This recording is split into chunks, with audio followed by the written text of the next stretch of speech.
Welcome to the INFOWARS Nightly News. It is Thursday, June 16th, 2016, and I'm Leanne McAdoo. Here's what's coming up tonight. Tonight, the Craigslist advertisement that suggests a new domestic terror plot. Then, Hillary condemns other countries for how they spend their money, but she has no issue accepting the funds for herself. After that, the CIA admits that loose immigration policy aids the plot of extremists, and the epic debate between facts and talking points. That's next. Black and support a racist. That's sad. That's real sad. He's against you.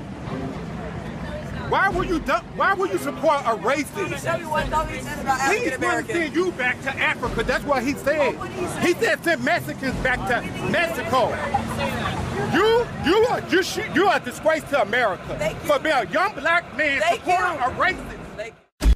Well, fresh off of President Obama's epic takedown of Donald Trump, whereby he just proved that he's more upset about Republican rhetoric than he is about actual terrorism, now we have John McCain coming out and saying, you know what, Obama is directly responsible for the Orlando attack. So he took it even a step further than Donald Trump. So Senator John McCain was talking to a group of reporters, and he did say President Obama was directly responsible for the terror attack in Orlando due to his failure to combat the rise of the Islamic State terror group. He said Barack Obama was told, before he pulled everybody out of Iraq, Al-Qaeda went to Syria, became ISIS, and ISIS is what it is today, thanks to Barack Obama's failures. He pulled everybody out of Iraq, and I predicted at that time that ISIS would go unchecked and there would be attacks. It's a matter of record, so he's directly responsible. Ooh, indeed. And giving a little bit more weight to that argument, now Breitbart is reporting on a memo that was received by then Secretary of State Hillary Clinton shows that the Obama administration aided the group that became ISIS to control the area where ISIS formed the caliphate. Now, this is a secret classified intelligence report. It was sent to Hillary Clinton and other top U.S. officials in August of 2012. The report confirmed that Western and Gulf states were joining with Turkey to support the Syrian opposition to dictator Bashar al-Assad. Now, the report confirmed that the Syrian opposition was being led by three groups, including Al-Qaeda in Iraq, which later became ISIS. Now, the report confirmed that Al-Qaeda in Iraq was communicating through spokesman al-Adnani, who is now the chief spokesman for ISIS. So Western and Gulf states helped the Syrian opposition groups to control the Syria-Iraq border. And this is, of course, where ISIS later violently formed its caliphate. And the report noted the potential for safe havens under international sheltering. This is similar to what happened in Libya. And all of the areas that are cited in this memo have now become the sites of ongoing ISIS terror occupation. So this is a memo that was received by Hillary Clinton about a month before the attacks in Benghazi. And Eric Prince, who was the founder of the global security firm Blackwater, told Breitbart News about the fact that the Obama administration was using its Benghazi consulate in relation to sending weapons to these Syrian opposition groups.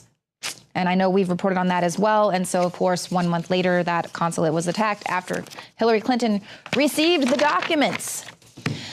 And that's not all. So now we know that the nations that Clinton came out earlier this week, she was bashing several nations for terrorism funding. And she said, we've got to take these out. Well, it turns out they were directly funding another person who wants to hurt this country, Clinton herself. And the trio of nations that were named by Hillary Clinton contributed between $16 and $40 million to the Clinton Foundation. So during her speech, she said, for starters, it's long past time for the Saudis, the Qataris, and the Kuwaitis and others to stop their citizens from funding extremist organizations. They should stop supporting radical schools and mosques around the world that have set too many young people on a path toward extremism. But she failed to mention in her speech that she has received direct funding from these terror nations directly to the Clinton Foundation. So, these are kind of things that she hopes no one's going to check her on, and the mainstream media really won't check her on these things. And she's going to hope that her followers are just too stupid to say, well, Why should we criticize them? Shouldn't we be criticizing you for, once again, she doesn't also speak out about the fact that they're chopping off women's heads and treat women worse than they would a parakeet. So, and just to give you a little bit more stories to show you that they know exactly what they're doing when they're creating order out of chaos. Now the CIA chief has come out to say the Islamic State is working to send operatives to the West, and they might be exploiting the immigration issue. Duh. We've been telling you that for quite some time. So this is CIA Director John Brennan told Congress that state militants are training and attempting to deploy operatives for further attacks on the West. They'll rely more on guerrilla-style tactics to compensate for their territorial losses. He said Islamic State is probably working to smuggle them into countries, perhaps among refugee flows, or through legitimate means of travel. So, of course, that means they're going to be tightening security, looking for these so-called lone wolves and things to be springing up in the West, knowing that they're being shipped in, knowing that they're already coming across the border, knowing that they're going to be exploiting the refugee crisis. But are they doing anything about that? No. 441 Syrian refugees have been admitted to the U.S. since the Orlando attacks. It hasn't even been a week. So that's nearly 500 people. Imagine how many people have been coming in the weeks prior to this. Dozens of those Syrian refugees have been sent to Florida. And according to a new polling data from Reuters, it shows that support for a temporary ban on any Muslim entering the United States there's a surge in the amount of likely voters who are actually beginning to support this temporary ban, because people can see, no, this is not racist and it's not political incorrectness. We need to start taking care of our own country and considering what we're doing when we are bombing up all of these other countries out there that are turning against the West and then bringing these people in who hate us. It's ridiculous.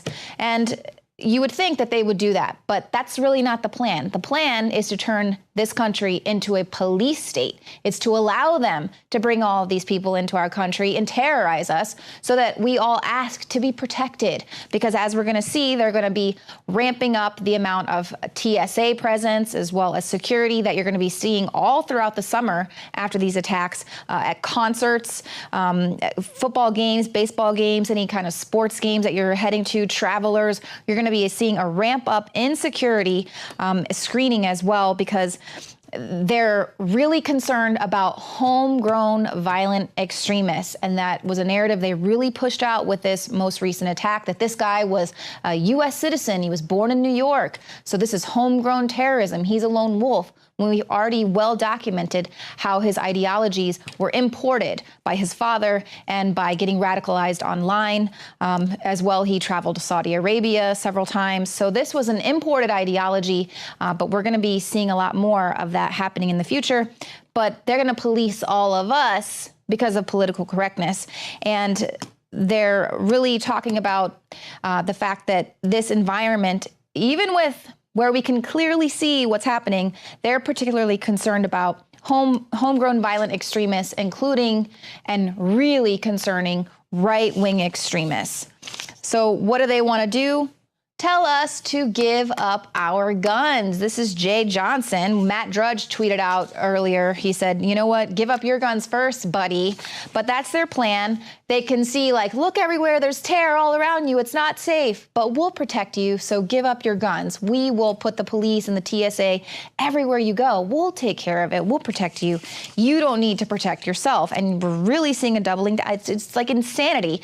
Coming up later in the show, and I'll be talking with David Knight about what's going on in Venezuela as a perfect example of why we need to not listen to this government when they tell us that everything's going to be fine as long as we give them all of our guns. They'll create peace. They'll take care of us. That is a huge trick. It's a trap, and we cannot fall victim to it. Now, President Obama's plan, of course, is to abruptly take Second Amendment rights away from everyone. And also, we have our own police chief here from Austin, Texas, Art Acevedo, who was at one of these DHS meetings, who really, spoke up to remind the council, hey, it's not just these Islamic extremists. We also really need to be worried about right-wing extremists domestically. That's just as real as the threat from Islamic extremism. So good job, Art Acevedo. Well, guess we won't be having you back in the office anytime soon, or maybe we will. Maybe you can come explain yourself. But even with all of this rhetoric and what we're seeing in the media, I believe it was reported that the loudest claps at the vigil for the Orlando victims was when they said, we need to support the Muslim community. We need to this. And so they're like, yay, yes, love conquers hate. Yeah. But even with that agenda that we're seeing being pushed out, people are breaking through the conditioning. And we're actually seeing gun sales surge among the LGBTQ community because they know what's going on. Even when you tell them, oh, this is not what you need, they can see that it's time for them to start protecting themselves. A lot of arms dealers are reporting 3 to 4 times what they normally see. They said it was expected. They weren't surprised by the sales surge because it's similar to what happened after Sandy Hook and the Aurora Theater shootings. But what is different this time around is the clientele. Now, the Pink Pistols is a national gun club for gays and lesbians, and it saw its membership soar from about 1,500 members on Saturday to 3,500 by Monday. So dozens of new chapters are springing up. People can see. And then we were actually just in West Hollywood a week or so ago where everyone was out there celebrating Hillary Clinton. It was like the only place we could find a massive number of people that were just celebrating Hillary Clinton. The streets were painted rainbow flag. I mean, but now, if we were out there now, we would be so surprised to see that West Hollywood has been inundated with pro-gun, pro-gay posters, and these are popping up everywhere in West Hollywood. It's a gay version of the Gadsden flag featuring a rattlesnake on top of the gay rainbow with the hashtag shoot back. So we're going to start seeing this more proactive approach to self-defense in the gay community. And indeed, you know, they need it because now the police are looking into a Craigslist ad that was posted threatening more Orlando-style massacres in San Diego. So this is just someone who's going to post something anonymously. So they're looking in to see where it came from. But, you know, active threats. And a gun range here in Texas, the Shiloh gun range, which is just on the outskirts of Houston, is actually saying that their classes, they were offering free courses for members of the LGBT community. And it's been so popular since the Orlando attacks that they're actually having to increase that, offering even more classes. And they're recommending that gun ranges across the country start doing this to educate people and make this community who probably used to not really feel very welcome at a gun range, thinking, well, we don't fit in here, letting them know that this is 3.8% of the population that we need to tap into to let them understand the importance of the Second Amendment. Whereas you see on the left, they're trying to get that 3.8% of the population to give up the guns and to fight for tighter gun regulations and things. So I think we're breaking through the conditioning there. People are starting to really see what's going on. Now, this is something that happened that when I saw this at first, I'm thinking, why is the former head of the CIA starting to sound like he's listening to INFOWARS?